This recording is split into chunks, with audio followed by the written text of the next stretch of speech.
विधानभवनात गोपीचंद पडळकर आणि जितेंद्र आव्हाड यांच्या कार्यकर्त्यांची हाणामारी। आव्हाडांचा कार्यकर्ता नितीन देशमुखवर ऋषिकेश टकलेचा हल्ला। घटनेनंतर दोघांकडूनही दिलगिरी व्यक्त।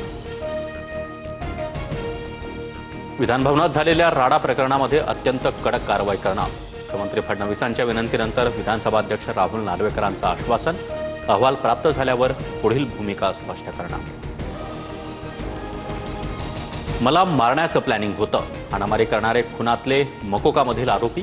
पडळकरांचा कार्यकर्ता ऋषिकेश टकलेवर जितेंद्र आव्हाड यांचा गंभीर आरोप, तर पडळकरांकडून विधानसभा अध्यक्ष आणि सभापतींची माफी।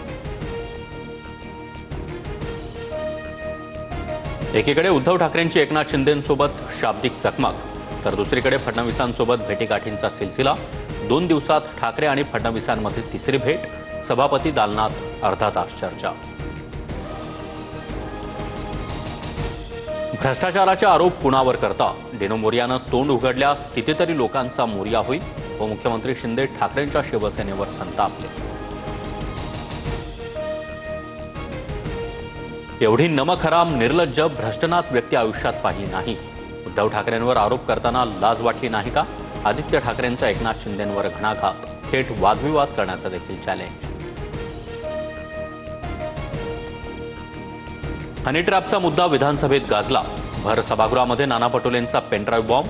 महाराष्ट्रातले मंत्री अधिकारी हनी ट्रॅपमध्ये अडकल्याचा दावा, तर सरकारनं प्रकरण गांभीर्यानं घेतल्याचं उपमुख्यमंत्री शिंदेंचं उत्तर। मुख्यमंत्री देवेंद्र फडणवीसांकडून आमदारांसोबत पश्चिम विदर्भाचा आढावा। आगामी स्थानिक स्वराज्य संस्थांच्या निवडणुकीच्या अनुषंगानं माहिती घेतली। देशात वन पार्टी मग नो इलेक्शन होईल। उद्धव ठाकरेंचा टीझरमधून भाजपवर निशाणा। देशात फक्त भाजपच राहणार, या नड्डांच्या जुन्या वक्तव्याचा ठाकरेंकडून समाचार। प्रवीण गायकवाडांच्या तोंडाला काळं फासणाऱ्या दीपक काटेसह एकाला जामीन मंजूर। अक्कलकोट न्यायालयाचा दिलासा। 20,000च्या जात मुचलक्यावर अटी शर्थींसह जामीन। धनंजय मुंडेंच्या बंगल्यावरून वाल्मिक कराडनं फोन करून तपास थांबवला। महादेव मुंडे हत्या प्रकरणी पत्नीचा गंभीर आरोप, तर तक्रार केली असल्यास मुंडेंची चौकशी होईल। तटकरेंची प्रतिक्रिया। आर्थिक फायद्यासाठी भाजपच्या हातचे बाहुले झालात का? प्रकाश आंबेडकरांच्या वंचित बहुजन आघाडीचा आनंदराज आंबेडकरांना पत्र, तर माझी युती शिंदेंसोबत भाजपसोबत नाही। आनंदराज आंबेडकरांचं उत्तर। राज ठाकरे उद्या मीरा रोड दौऱ्यावर। मराठीच्या मुद्द्यावरून काढलेल्या मोर्चानंतर राज ठाकरेंचा पहिलाच मीरा भाईंदर दौरा। सायंकाळी 7 वाजता राज ठाकरे मीरा भाईंदरमध्ये पोहोचणार।